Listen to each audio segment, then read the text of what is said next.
Hello, BookTube. I was just reading the latest issue of Asimov science fiction.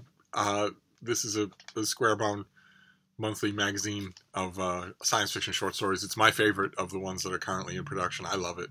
And it starts off pretty sad. It starts off with a bunch of tributes to the great science fiction editor Gardner Dozois, who just recently died. And the tributes are by some of his favorite writers, some of his longtime fans and customers, people whose work he's been buying over the years and improving. And they were all asked, I assume, to submit tributes for this issue. I'm sure that they didn't consult with each other. And yet the same notes come up over and over again in all of the tributes. And that's really heartbreaking because that means it's real. They also reprint a story of his, The Peacemaker. And I've never been as big a fan of Gardner Dozois science fiction as a lot of his fans and friends have been. And this story, I read it a long time ago, and I read it again the second time. This time, by the time you get to it in this issue, you're primed to like it because you've already read all the tributes. And it's, I think Gardner himself would have said it's certainly not going to be the best story in any issue. Otherwise, whoever's editing that issue hasn't done a good job. He'd be the first person, I bet, to say that. And I think I will probably like other stories in this. I'm not quite through. There's a long novella by Alan Steele that I have to read next to finish this issue. But I put that down in order to make a video because we have a little mail. We have 3 packages, and the packages are tiny. 3 tiny little packages. This is the mail haul that didn't even try.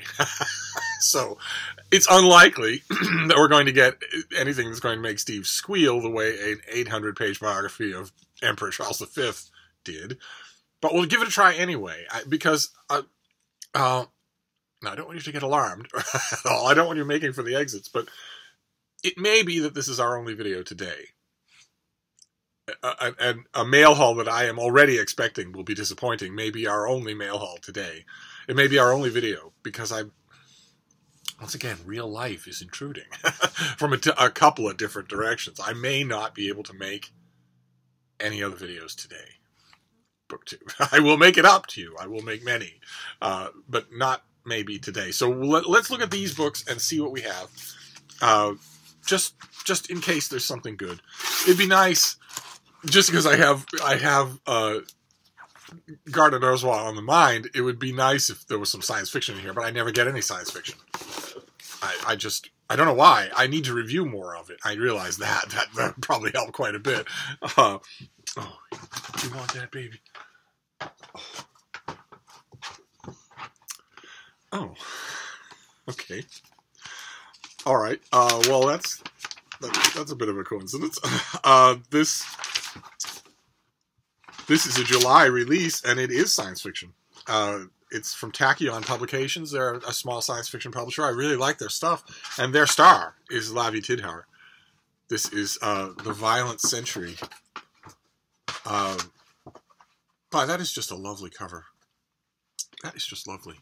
You can't make it out in all the glare and cross-hatching here, but that's a lovely cover. You don't see lovely covers on a line of science fiction. So what is this? It has an introduction by Cory Doctorow. But what is this? Why would a novel have an introduction?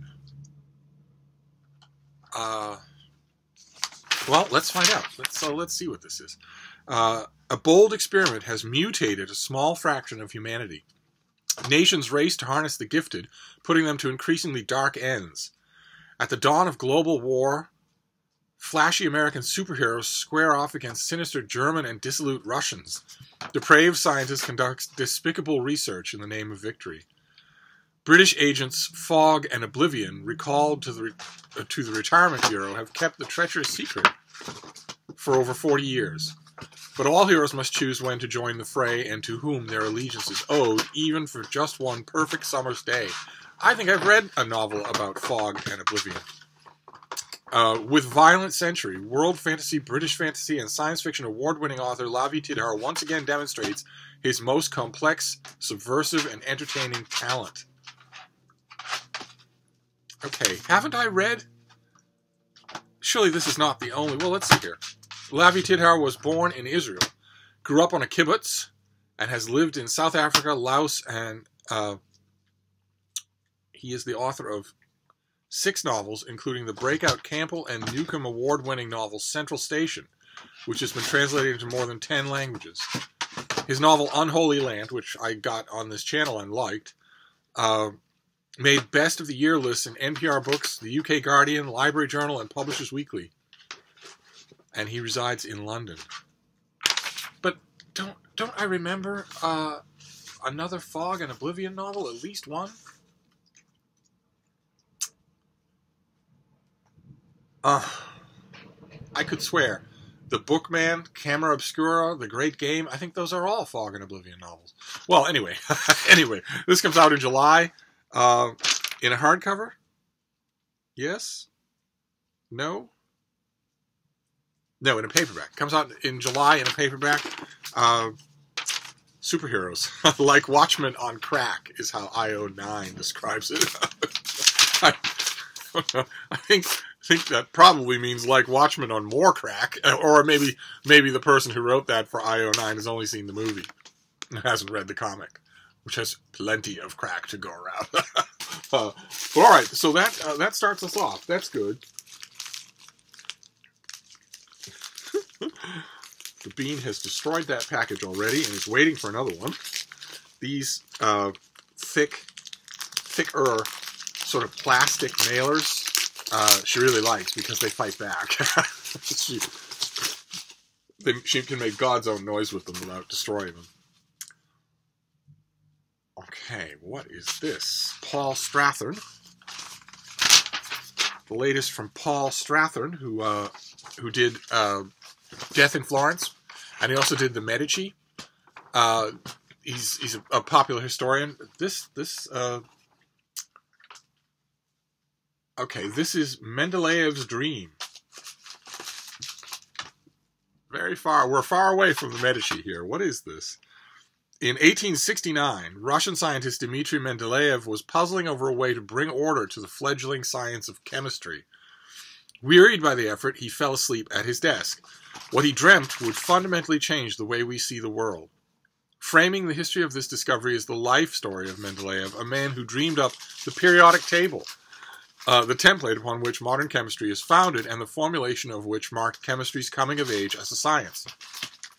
For ancient philosophy, through the medieval alchemy to the splitting of the atom, this is the true story of the birth of chemistry and the role of one man's dream. Okay. Alright, so this was out in June. It's Science History from Paul Strathern, who let's see here. He's an award-winning novelist, and his nonfiction includes The Venetians, Death in Venice, and The Medici, all available from Pegasus. So this seems like a departure. I don't know if it will be or not. It will, I think, get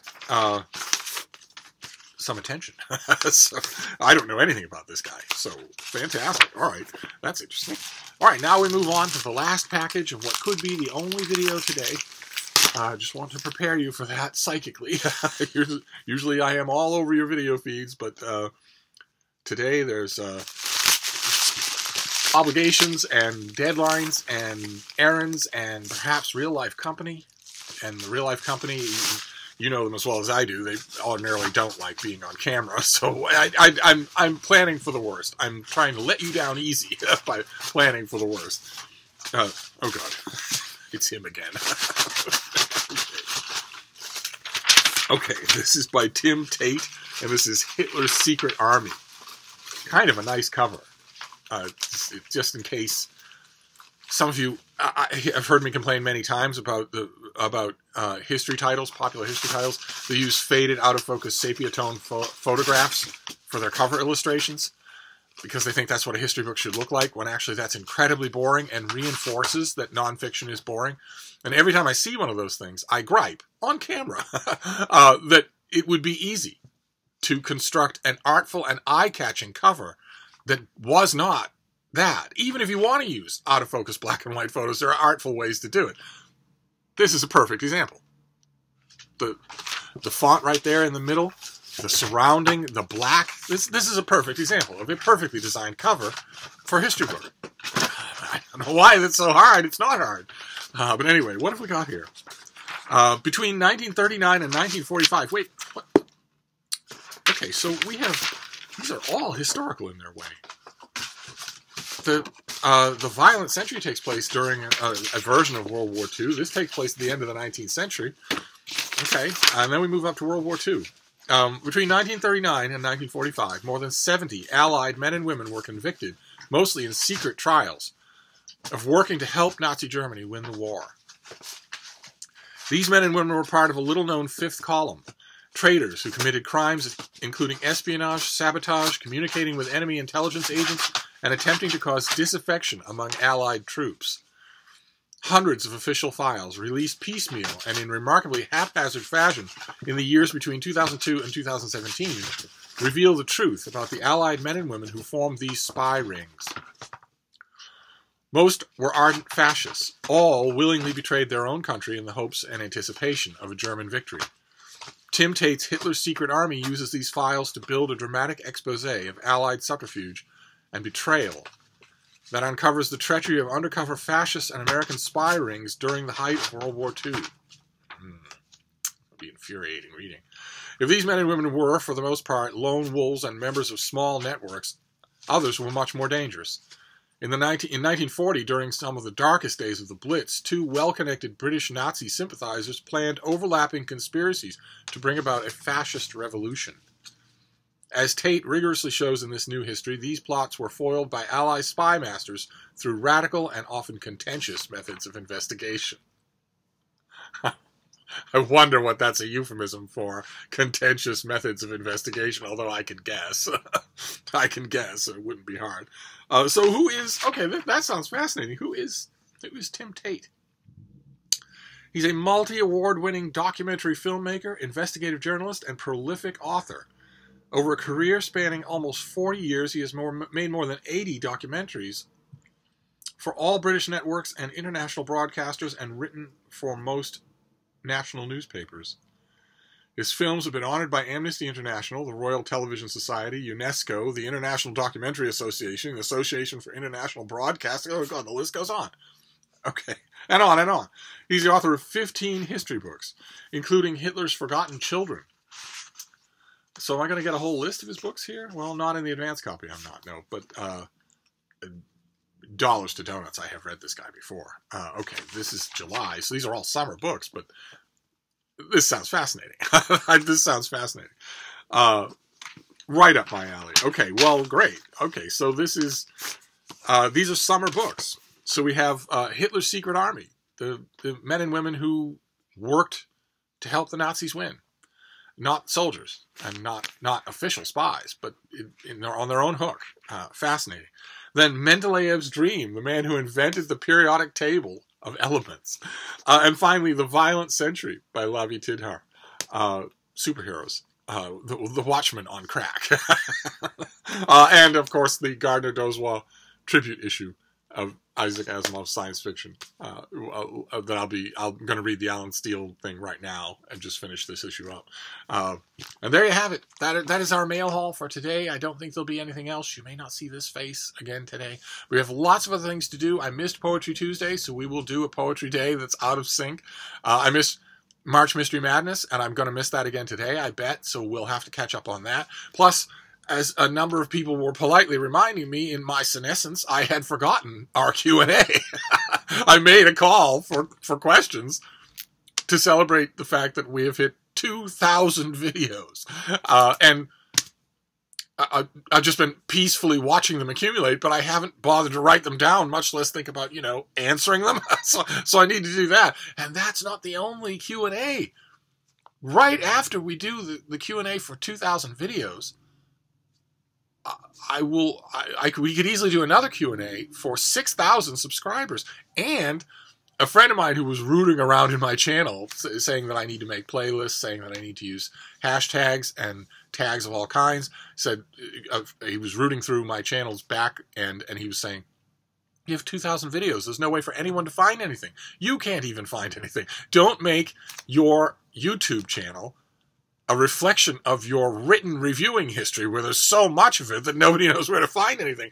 You can organize this a lot better, and you should. And he pointed out that there's another milestone on this channel, a back-end milestone. I don't see that it's important because I don't monetize my videos, but he says 2 million views. 2 million views.